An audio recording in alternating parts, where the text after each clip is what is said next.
This is Nix from C Magazine, and today, since the car is dirty, I'm going to be showing you how to wash your car. Full disclosure here, all the items you see here are personally bought, so you're not restricted to use any one product or brand. Go out there and check the other products if you want. What's important is following the principles of what it takes to make a good car wash.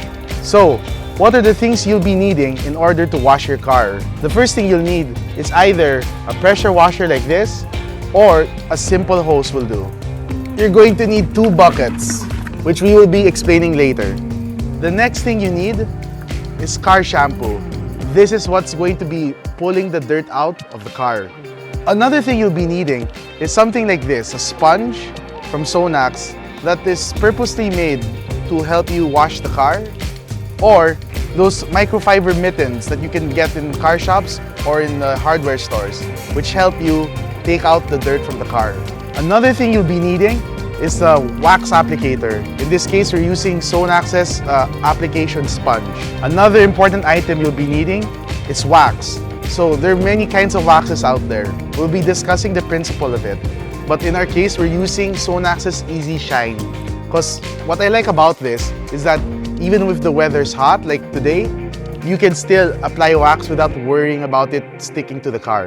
Another thing you'll be needing with the wax is a microfiber cloth that is meant to buff out the wax. For drying the car, you're going to need microfiber towels that are meant to dry the car, and they're relatively big, or you can opt to use a chamois, which is super absorbent. With those items, now we can start washing the car. The steps that we're going to be following are, we're going to start with a touchless wash, followed by a touch wash, and then after that, we're going to dry the car, and then lastly, we're going to apply the wax. So, we're going to start off with the touchless wash. The objective of this is to be able to wash the car without touching it, as the name implies.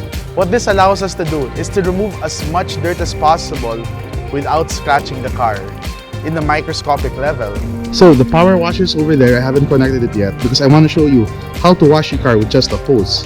So we're going to be doing, I already pre-did it, but I'm going to show you again on like how to use the hose if you don't have a pressure washer. So let the water run. This is relatively high pressure, but if you want to add more pressure, you see the spout over there, you want to insert part of your finger there to add more pressure. So you're going to have to do it by feel, but you end up with something that is sort of a pressure washer.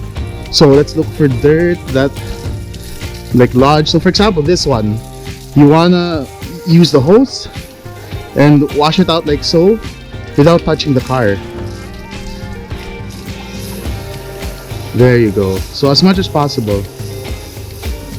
There, you can see it slowly stripping off, which we can use a touch wash later, but you can really see from here we're removing as much dirt as we can. So without even touching the car, we can use this power washer or the hose to remove it like so. See that? Now it's gone. There's a little one over there. So that was for demonstration purposes. We actually should be starting from the top, using gravity to our advantage to help bring the dirt down. So the next thing you want to do is to put your car shampoo and mix it with water. So follow the directions. So in this case, it is 2 cups of Sonax shampoo in 10 liters of warm water. So in this case, I think this is around like 10 liters. So as prescribed, use 2 cups to dilute it. 1, 2. Okay, so with our foam setting ready, we can start applying the water with the car shampoo. What gets the dirt from the car is actually the foam from the car shampoo. That's the trick, because it binds with it and then pulls it out of the car. Then it makes it easier to clean the car and rinse it off. So you can see that this foam over here, this is the one that's actually sticking with the dirt, so that when we rinse it later, it's gonna grab the dirt and remove it from the car.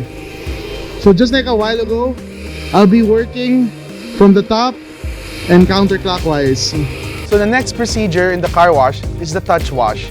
At this point, you already made sure that you removed as much dirt as possible. So the chances of scratching the car here is very, very minimal. But that's the importance of using either the microfiber mitten or a sponge like this, because it evenly distributes the pressure. So you won't have hard spots where, like, if there's like grime or dirt, that you start scratching the car with these materials. And it's important to use either the microfiber mitten or a sponge that is specially made to do touch washes.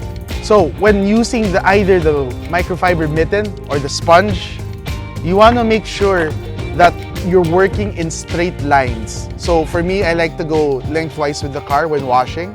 So if I'm from the top, I wipe it like this. And if I'm from the side of the car, I wipe it like this. This is because that scratches made in straight lines is harder to see compared to scratches made in a circular motion, where it can be seen in different angles. So it's really important when you're washing the car, as far as the touch wash is concerned, you work with straight lines. You want to work with straight lines. And then once you're like done with the panel or half a huge panel, go to your rinse bucket. Make sure it's rinsed off. There you go. Make sure it's rinsed off. And then put it in the car shampoo pot. So now that we're able to foam the car up, it is now time to rinse it. One of my favorite parts. So you can see there's still like some foam. We're now taking it off. After the touch wash, you want to be able to dry the car with either a chamois or microfiber towels designed to dry the car. This is to ensure that when you're applying the wax after this, that you're going to get the best results possible. Like so.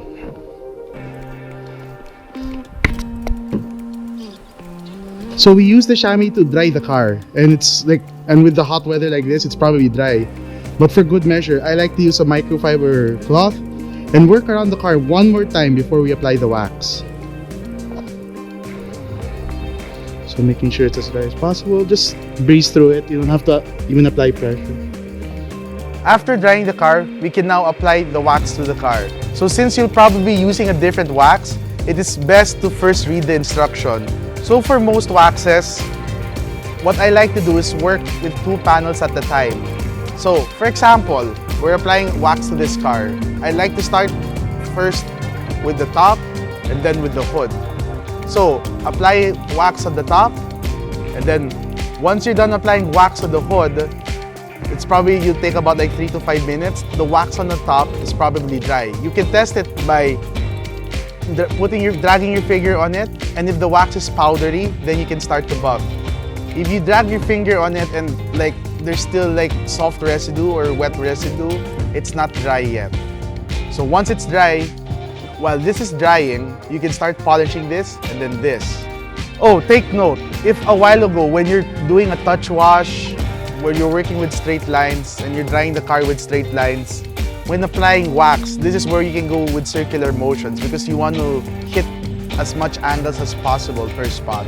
Follow the directions. It says here to shake and then apply generously to the pad. And then this is where you will be working in circular motions. So I'm doing 1 panel at a time. So I'm using these panel gaps, to mark, sort of like separate my areas of work.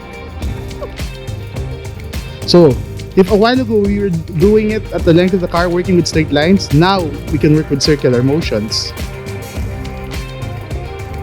Because this allows us to hit the car in all angles. Now that I'm done with the second panel, I can now go to the first panel and buff it out. So I like to fold my towel like that so that it helps distribute pressure easily. So you can check if it's done. If you can see, if you put your finger on it and drag, it's already powdery, which means that the wax has binded to the car. And then for this process, all you have to do Let's buff it out.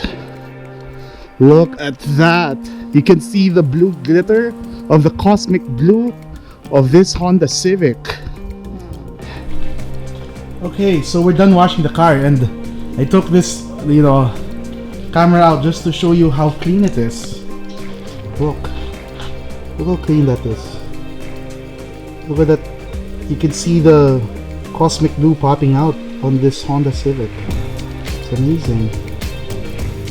Just a little elbow grease and you can get results like these. Look, it's smooth to the touch.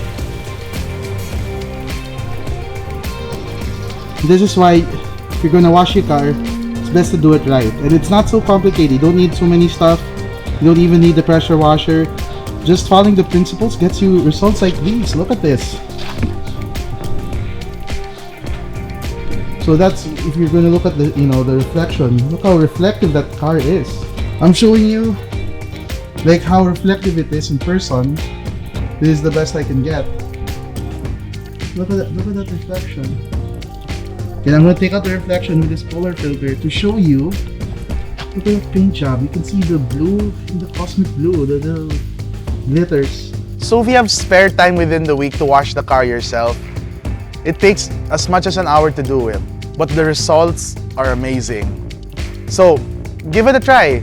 If you have spare time this week or next week to wash your car, schedule it and give it a try. And I promise you, you won't be disappointed.